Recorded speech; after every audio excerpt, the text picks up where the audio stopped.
Halo, assalamualaikum, selamat pagi peternak jangkrik Nusantara. Hari ini tanggal 30 Januari 2021.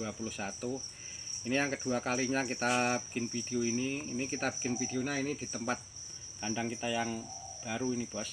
Ini kandang bertingkat kapasitas 60 box, 2 lantai ini. Satu di bawah 30, di atas 30. Ini masih mulai isi ini, bos. Belum isi sepenuhnya ini. Baru separuh, belum ada ini. Oke, hari ini kita bikin video ini seperti biasa untuk menjawab beberapa pertanyaan daripada rekan-rekan pelanggan TJ kita. Seperti biasa, pertanyaannya sebetulnya masih dalam kapasitas gagal ya. Gagal dan gagal. Kenapa kok bisa gagal? Faktornya banyak sebetulnya kok gagal. Tapi yang untuk saat ini paling banyak itu sebetulnya gagalnya itu bukan gagal panen, gagal netas. Itu yang jadi permasalahan TJ ya, seperti biasa, seperti yang kita tahu, di mana-mana saat ini musim hujan, dan kalau hujan datang ya pasti suhunya dingin. Oke, seperti yang kita ketahui ya, bos ya, kalau jangkrik itu sebetulnya itu cenderung minta hawa hangat, bos, hawa panas. Oke, untuk mencapai hawa panas itu sebenarnya panas jangkrik itu berapa sih yang dibutuhkan? Yang dibutuhkan hawa jangkrik panas itu sekitar 28 sampai 30 derajat, bos. Itu yang 30 derajat itu yang maksimal, yang sebetulnya 28 pun cukup lah. Tapi kalau jangkriknya sudah besar, nggak sampai 28, 27, 26 pun sudah cukup, karena jangkriknya seperti kita ini masih kecil ya, permintaannya kalau bisa di atas 28, hampir 30. Oke, seperti biasa kalau kalau di mana-mana itu ya, kalau pelanggan TJ itu yang seperti ini biasanya mengeluhkan rata-rata TJ-nya menetasnya kurang bagus. Kadang alasannya karena mungkin lain daerah, atau mungkin TJ-nya kurang bagus, atau berbagai macam alasan lah. Sebetulnya begini, bos, kalau TJ itu ya sampai cari yang paling mahal. Kalau saat ini kira-kira yang paling mahal berapa ya, 250 atau 300, mungkin yang paling murah 150 atau 170. Oke, kok TJ harganya mahal dan ada yang murah, itu gimana, bos? Ceritanya sebetulnya itu masalahnya bukan masalah kualitas TJ, masalahnya ya cuma masalah yang jual itu lain orang. Kadang kita produksi sendiri, kita produksinya banyak, jadi kita terpaksa jual lebih murah daripada yang lain yang produksinya sedikit. Terus ada yang jualan TJ tapi kita ngambil dari tempat orang, jadi kita sudah belanjanya mahal, kita jualnya pun pasti mahal. Nah, untuk kalau masalah cuaca, kalau masalah itu apa ya, cuaca dan tempat itu sebetulnya, kalau cuaca itu di mana-mana itu sebetulnya sama, bos. Kalau lagi saat kayak gini di mana-mana itu kan musim hujan, bos ya, mau di Jawa mau di luar Jawa sebetulnya sama. Cuma yang jadi masalah itu bukan masalah cuaca dan telurnya, bos. Faktor yang paling pengaruh itu sebetulnya cuma masalah orangnya.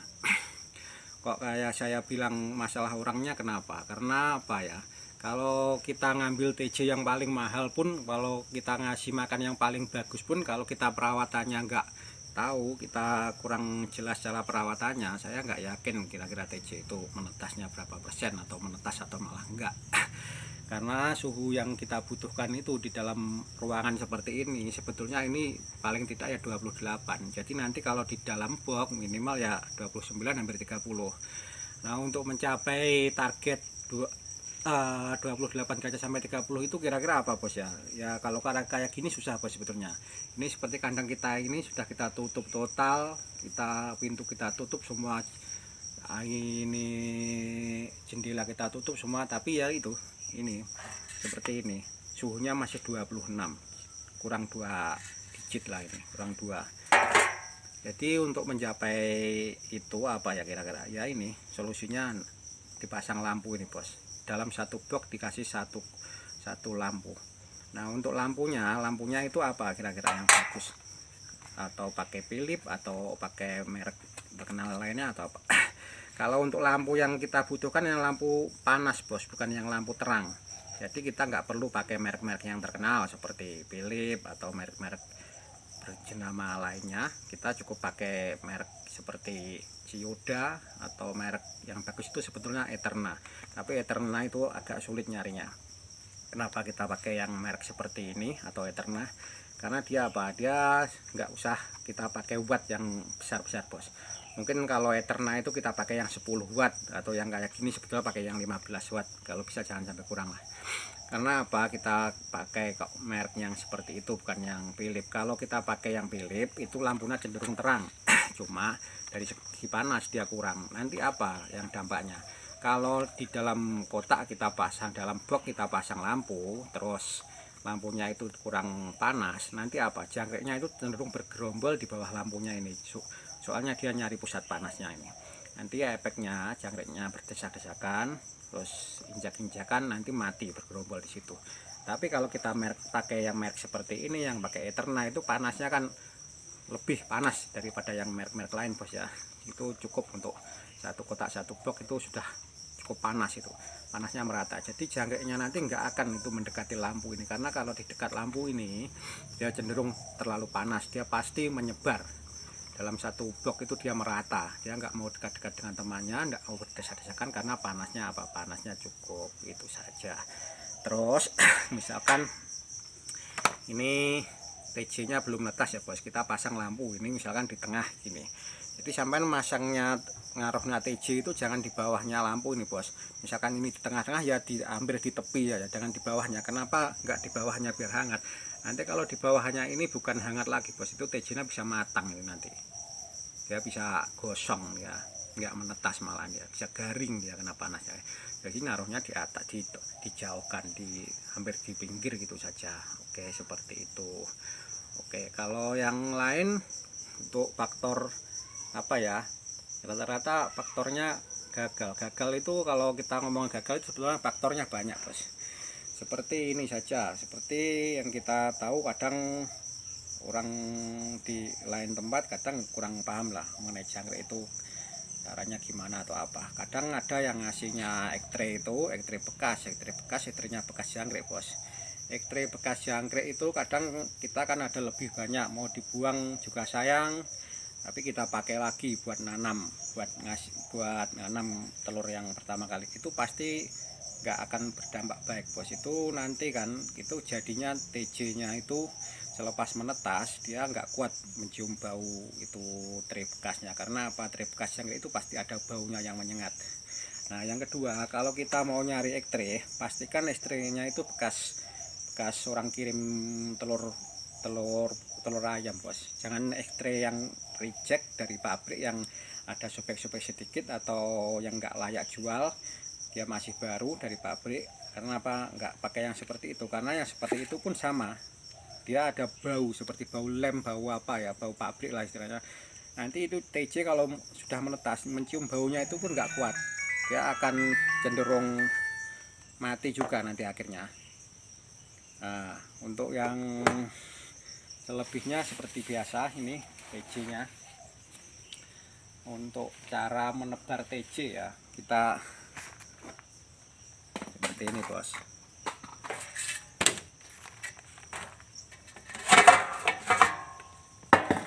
Taruh sini.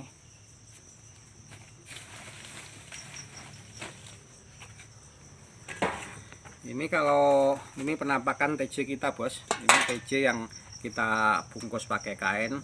Itu hari dalam video yang pertama kita kan ngasih contohnya bungkusnya kayak gini, bos. Tapi banyak yang dari teman-teman yang mengeluh kenapa pakai ini buka tutup bungkus pakai karet, agak ribet. Agak ribetnya ya ini, buka koran, kita aduk-aduk, kita bungkus lagi, agak ribet. Kalau misalkan sampai nggak mau ribet ya cukup seperti ini, bos. Cukup seperti ini. Ini TJ kita ini yang belum menetas ya kayak gini. Cukup nanti kita kasihkan air ke dalam sini, kita aduk-aduk. Lepas kita aduk-aduk, kita bungkus lagi seperti ini, bos. Kita bungkus lagi seperti ini. Kalau ini agak mudah sedikit daripada yang pakai koran. Kalau masalah hasil kurang lebih sama, tapi yang penting dia naruhnya di atas ekstray seperti ini, bos. Jangan di atas ini benda-benda keras seperti ini, meja, nanti dia berkeringat, dia bisa busuk ini yang bawah. Terus atasnya jangan lupa, atasnya tetap dibungkus kayak gini. Ada kain, ada koran nggak apa-apa, ini mau ditumpuk berapapun boleh, semakin banyak semakin bagus. Ini tumpuk 5, tumpuk 6, tumpuk 2 pun nggak apa-apa. Oke, kayak gitu. Nah, untuk yang TJ yang mulai kita tebar ke dalam blok itu bentuknya kayak apa? Jangan sampai misalkan nanti TJ yang baru mulai menetas 1, 2 sampai sudah panik, sudah dimasukkan ke dalam blok. Jangan seperti itu, bos. Nanti takutnya kalau musim seperti ini nanti dia cenderung macet. Karena apa? Karena kedinginan. Dia di dalam sini hangat, begitu sampai tebar di atas koran, nanti dia langsung drop suhunya, langsung kedinginan, dia macet, dia sudah nggak mau menetas lagi. Nah, kita mulai menebarnya sudah kayak gini, bos. Ini lihat, ini penampakan ini sekitar sudah 5% lah menetas. Ini nanti kita sore saja, ini nunggu lebih banyak sedikit nggak apa-apa. Ini seperti ini. Kalau nanti sudah agak banyak sedikit, nanti sore kita baru mulai tebar. Oke, kayak gitu. Kita bungkus dulu.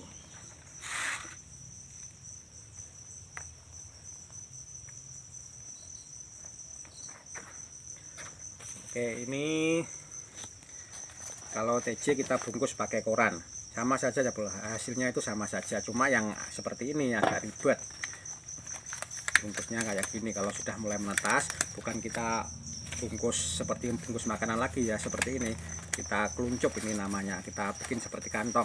Nah, ini pun sudah mulai menetas, ini malah sudah agak banyak ini sebentar lagi kita taruh dalam box, kita taruh atas koran, nanti kita agak lebarkan gitu, kita ratakan biar yang menetas ini sudah pada mulai keluar.